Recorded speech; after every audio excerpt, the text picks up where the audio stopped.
Good morning प्यारे बच्चों, कैसे हो आप सभी। आज हम आपकी पॉलिटिकल साइंस की सेकंड बुक है जो politics in independent India book से फोर्थ लेसन है वो करने जा रहे हैं। इसमें लेसन में जो हम इंडियाज़ एक्सटर्नल रिलेशंस के बारे में पढ़ेंगे। भारत के विदेश जो संबंध है, एक्सटर्नल रिलेशंस, उनकी स्टडी करेंगे। तो चलिए बेटा, आज शुरू करते हैं आज के लेसन को। शुरू से करने से पहले थोड़ा सा यहाँ पे देख लीजिए इन दिस चैप्टर, हम इस चैप्टर में क्या पढ़ेंगे और क्या नहीं पढ़ेंगे, तो ये चीज़ इसमें पहले देख लीजिए।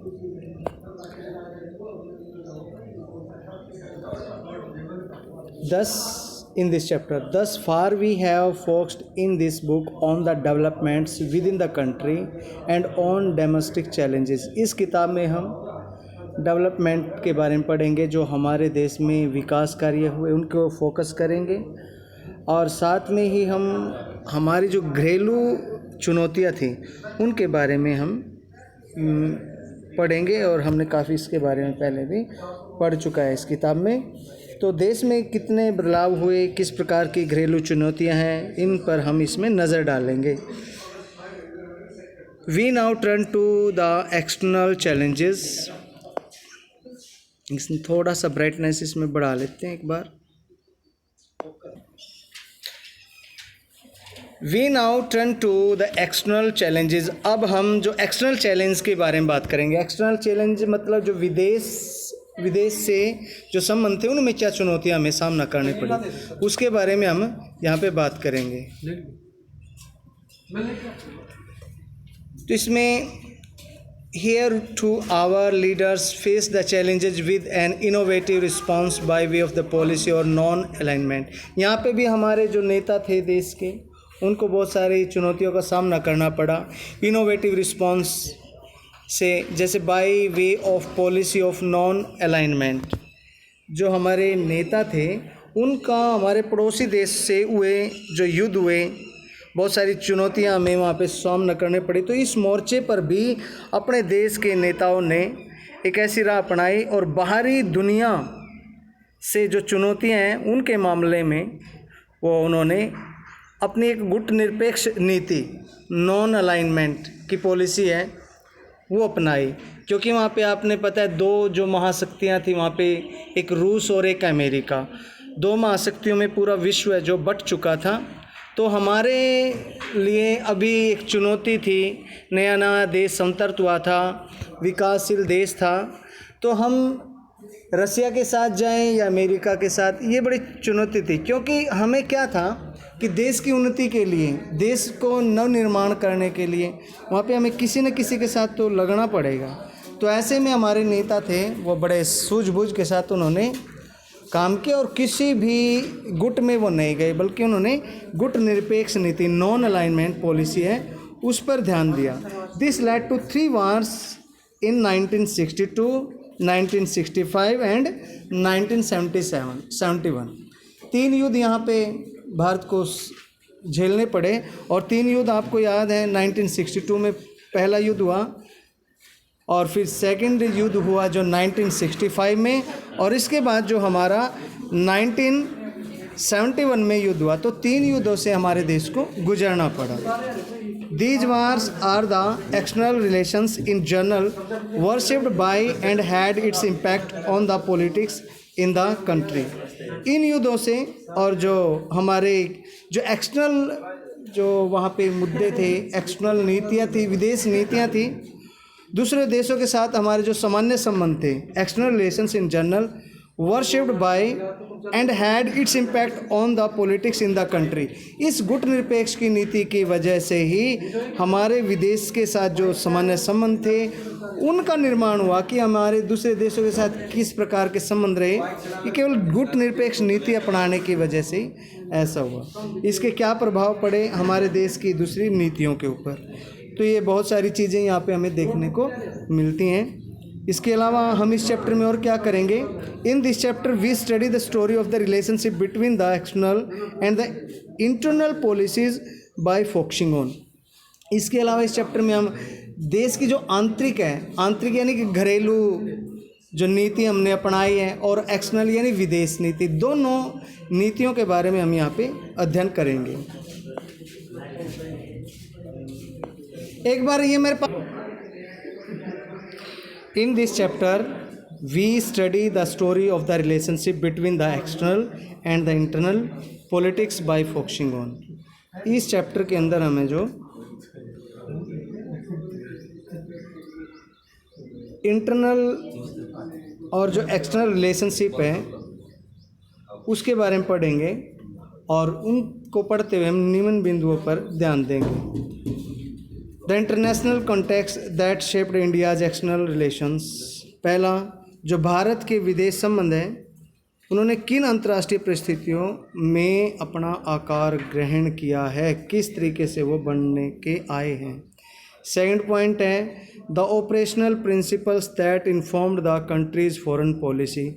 और भारत की जो विदेश नीति है ये किन सिद्धांतों से वो निर्देशित हुई है, किन सिद्धांतों से उसका डायरेक्शंस हुआ है, ऑपरेशंस हुआ है। थर्ड जो है the history of India's relations with China and Pakistan. जो भारत के चीन और पाकिस्तान से कैसे संबंध रहे हैं उसका इतिहास हम उसको जानने की कोशिश करेंगे। और जो लास्ट है हमारा the evolution of India's nuclear policy. Bharat में जो परमाणु नीति है उसका उद्भव किन परिस्थितियों में हुआ, भारत की परमाणु नीति के बारे में पढ़ेंगे, किस प्रकार से परमाणु नीति है उसका जन्म हुआ। आइए कुछ तो आइए शुरू करते हैं। अभी ये लेसन है इंडियाज एक्सटर्नल रिलेशंस, भारत के विदेश संबंध। इसमें जो फर्स्ट ऑफ ऑल है इंटरनेशनल कॉन्टेक्स्ट यानी अंतर्राष्ट्रीय संदर्भ है उसके बारे में हम चर्चा करेंगे। India was born in a very trying and challenging international context. भारत का जो जन्म है, नया भारत है, ये चुनौतीपूर्ण अंतर्राष्ट्रीय जो परिस्थितियाँ थी उनमें ही ये देश निकल कर सामने आया, ये आज़ाद हुआ। The world had witnessed A devastating war and was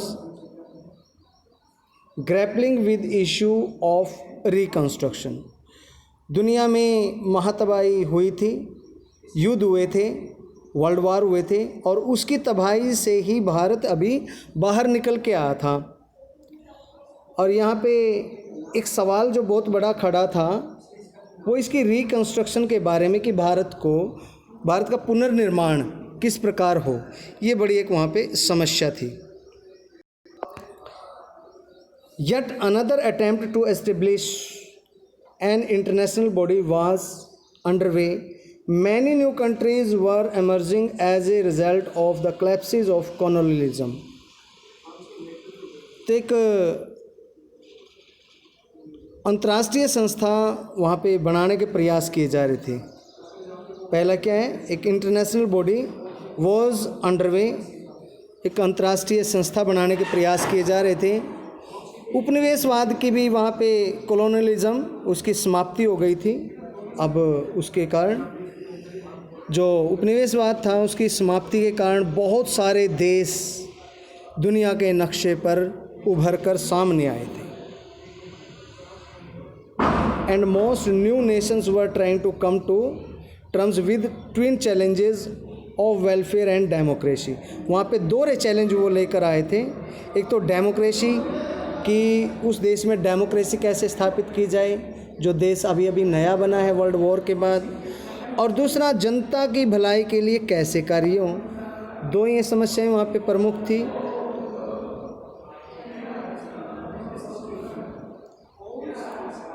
free India's foreign policy reflected all these concerns in the period immediately after independence. आज़ादी के बाद से ही भारत ने जो विदेश नीति अपनाई है उस नीति के अपनाने की जो झलक है हम भारत के उन कार्यों में हमें मिल जाती है। जो भारत उस समय जिस कार्य से आगे बढ़ा था, जिस क्रम से वो आगे बढ़ा था, उसमें हमें झलक मिल जाती है कि भारत किस प्रकार की विदेश नीति अपने लिए चाहता था। Apart from these factors at the global level India had its own share of concerns. इसके अलावा वैश्विक स्तर के इन चीज़ों के, इन बातों के अलावा भारत में कुछ अपनी चिंताएं भी थी, अपनी कंसर्न्स भी थी, अपनी अभिरुचियाँ थी। The British government left behind the legacy of many international disputes. Partition created its own pressures, and the task of poverty alleviation was already waiting for fulfillment. This was the overall context in which India started participating in the world affairs as independent nation state. तो यहाँ पे एक सबसे बड़ी बात है कि जो भारत है, The British government left behind the legacy of many international disputes. जो भारत आज़ाद हुआ था, अंग्रेजी सरकार भी उस स्वतंत्र भारत के लिए अंतर्राष्ट्रीय विवादों की एक बहुत बड़ी लिस्ट छोड़ के गई थी, एक विरासत छोड़ के गई थी। भारत का बंटवारा हुआ, परिणाम स्वरूप पाकिस्तान और भारत बने। बंटवारे के कारण अलग से दबाव पैदा हुआ था। गरीबी को मिटाने का भी काम सामने खड़ा हुआ था कि गरीबी भारत में बहुत ज़्यादा थी, उसको भी मिटाना था। कुल जमा जो ये संदर्भ थे हमारे पास, इतनी सारी चीज़ें थी, इनसे भारत ने एक स्वतंत्र राष्ट्र राज्य के रूप में अंतर्राष्ट्रीय मामलों में भागीदारी लेना शुरू कर दिया था। As a nation born in the backdrop of the world war, India decided to conduct its foreign relations with an aim to respect the sovereignty of all other nations to achieve security through the maintenance of peace. This aim finds an echo in the directive principles of the state policy. एक राष्ट्र के रूप में भारत का जन्म विश्व युद्ध के दौरान हुआ, उसके बाद हुआ। ऐसे में भारत ने अपनी विदेश नीति में अनेक सभी जो देश थे, देशों की संप्रभुता का सम्मान किया, शांति कायम करने के प्रयास किए और अपनी सुरक्षा सुनिश्चित करने का भी लक्ष्य उसने अपने सामने रखा। इस लक्ष्य की जो गूंज है, उसकी ध्वनि, उसकी प्रतिध्वनि हमें संविधान के दिशा निर्देशक सिद्धांतों में, directive principles of state policy में हमें वो मिल जाती है। Just as both international and external factors guide the behavior of an individual and a family, both domestic and international environment influence the foreign policy of a nation. जिस तरीके से कोई व्यक्ति है या उसका परिवार है, परिवार का जो व्यवहार है, परिवार के व्यक्ति जो व्यवहार करते हैं, वो जैसे उसका एक अंदरूनी मामला है, ठीक उसी तरीके से बाह्य जो कारण भी होते हैं वो भी एक परिवार के होते हैं, जिससे परिवार की एक छवि बनती है आस पड़ोस में। तो ठीक उसी तरीके से एक देश होता है जिसकी विदेश नीति पर भी उसके घरेलू और आंतरिक जो वातावरण है उसका बड़ा प्रभाव पड़ता है, जो उसके अंतर्राष्ट्रीय वातावरण का निर्माण करता है। अंतर्राष्ट्रीय वातावरण यानी कि उसकी अंतर्राष्ट्रीय सतह पर उसकी छवि को उभारता है। The developing countries lack the required resource to effectively advocate their concerns in the international system, so they pursue more modest goals than the advanced state. They focus more on peace and development in their own neighborhood. Moreover, the economic and security dependence of the more powerful state occasionally influence their foreign policy. In the period immediately after the Second World War, many developing nations chose to support the foreign policy preferences of the powerful countries who were giving them an aid or credits. तो विकासशील जो देश हैं उनके पास अंतर्राष्ट्रीय व्यवस्था के भीतर अपने जो इच्छाएं हैं उनको पूरा करने के लिए जो हमेशा एक बात देखते हैं कि जितने भी विकासशील देश हैं उनके पास ज़रूरी संसाधन है, उनका अभाव मिलेगा।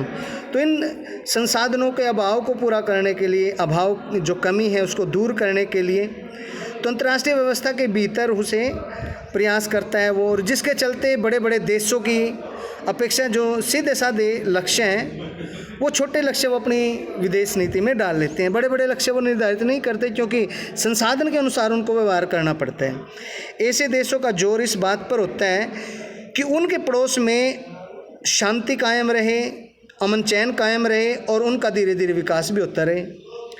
इसके अलावा विकासशील जो देश हैं उनकी आर्थिक सुरक्षा की दृष्टि से ज़्यादा ताकतवर देशों पर निर्भर होते हैं। वो क्या अपनी आर्थिक सुरक्षा की दृष्टि नहीं होती, और इस दृष्टि से अगर देखते हैं आर्थिक सुरक्षा तो वो दूसरे जो ताकतवर देश हैं जिनसे उनके संबंध उन पे वो निर्भर होते हैं। और ठीक इसका भी फिर निर्भरता उनकी विदेश नीति पर खूब असर पड़ता है। अब जो दूसरा विश्व युद्ध हुआ था, दूसरे विश्व युद्ध के तुरंत बाद में अनेक जो विकासशील देश हैं ताकतवर देशों की मर्जी को ध्यान में रखकर अपनी विदेश नीति उन्होंने अपनाई, क्योंकि उनको वहाँ से मदद मिल रही थी। They were giving them aid and credits, उनको मदद कर रहे थे, तो इसके अनुसार उनको व्यवहार करना था क्योंकि उनको कर्ज मिल रहा था वहाँ पे। Thus, this resulted in the division of countries of the world into two clear camps. इससे जो पूरा विश्व दो कैंप में बट गया, दो खेमों में बट गया। और दो खेमे ओबियसली बेटा वही थे, यूनाइटेड स्टेट और दूसरा सोवियत यूनियन रसिया। तो ये यहाँ पर दो खेमे थे। One was under the influence of the United States in Western Alliance, and the other was under the influence of the Soviet Union. You have read about this in the book of Contemporary World Politics. You have read there about the experiment called the non-aligned movement. As you also read there, the end of the Cold War changed the context of international relations entirely. But when India achieved its freedom and started forming its foreign policy, Cold War just beginning and the world was getting divided into these two camps. Did India belong to any of these two camps in global politics of 15th and 16th? Was it successful in conditioning its foreign policy peacefully and avoiding international conflicts? तो यहाँ पे जब आपने पहले भी जो book है उसमें आप पढ़ेंगे, एक जो आपकी फर्स्ट बुक है इसमें कंटेम्प्रेरी वर्ल्ड पॉलिटिक्स जो बुक है आपकी, इसके बारे में आप पढ़ेंगे। इस बुक के अंदर इस किताब में आप गुट निरपेक्ष जो आंदोलन है उसके बारे में पढ़ेंगे। इस किताब में आप शीत युद्ध के बारे में, कोल्ड वॉर के बारे में पढ़ेंगे, जिसने अंतर्राष्ट्रीय संबंधों को पूरी तरीके से बदल दिया। और आज़ाद भारत था, उसने किस प्रकार अपनी विदेश नीति तैयार की, कैसे शीत युद्ध जारी रहा, कोल्ड वार जारी रहा, और दुनिया कैसे दो बड़े बड़े कैंप्स में बट गई, दो बड़े बड़े खेमों में बट गई। और वो खेमे दो थे, एक रसिया और दूसरे खेमे में था यूनाइटेड स्टेट।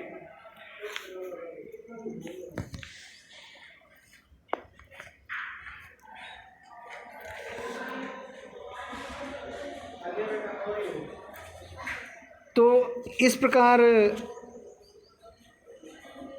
जो कोल्ड वार है, कोल्ड वार की वजह से जो 1950 और 1960 के दशक में जो विश्व राजनीति में भारत ने एक भूमिका निभाई थी, तो क्या भारत अपनी विदेश नीति को शांतिपूर्ण तरीके से लागू करने में, अंतर्राष्ट्रीय झगड़ों से अपने आप को बचाने में कामयाब रहा?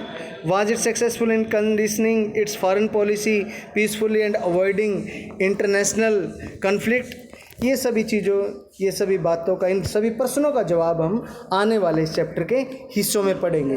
तो आज के लिए प्यारे बच्चों इतना ही। कल को जो हम पॉलिसी ऑफ नॉन अलाइनमेंट के बारे में पढ़ेंगे, गुट निरपेक्षता की जो नीति थी, भारत किस प्रकार से विश्व युद्ध के बाद जो दोनों गुट बने थे, दो गुट बने थे विश्व में, एक सोवियत संघ रसिया के साथ जो उसके अधीनस्थ देश थे, और दूसरे जो हमारे अमेरिका था, यूनाइटेड स्टेट था, उसके साथ जो दुनिया के देश गए थे, विकासशील देश। तो इनके बारे में हम कल को और अच्छे से डिटेल में पढ़ेंगे, बाकी जो चैप्टर का हमारे पार्ट रहता है उनमें। उम्मीद करता हूँ प्यारे बच्चों ये लेसन आपके समझ में आएगा। अगर इससे में कोई आपको दिक्कत आई, कोई परेशानी है, आपको कोई समस्या आती है, कोई भी किसी भी चैप्टर से संबंधित कोई आपकी समस्या है, तो बेटा निसंकोच मुझे आप कॉल करें या फिर व्हाट्सएप के माध्यम से मुझे बताएं, तो मैं आपकी वहाँ पे हमेशा मदद करने के लिए तैयार हूँ। तो प्यारे बच्चों उम्मीद करता हूँ कि आप अच्छे से काम कर रहे हैं, और इसी के साथ आज के लिए that's enough.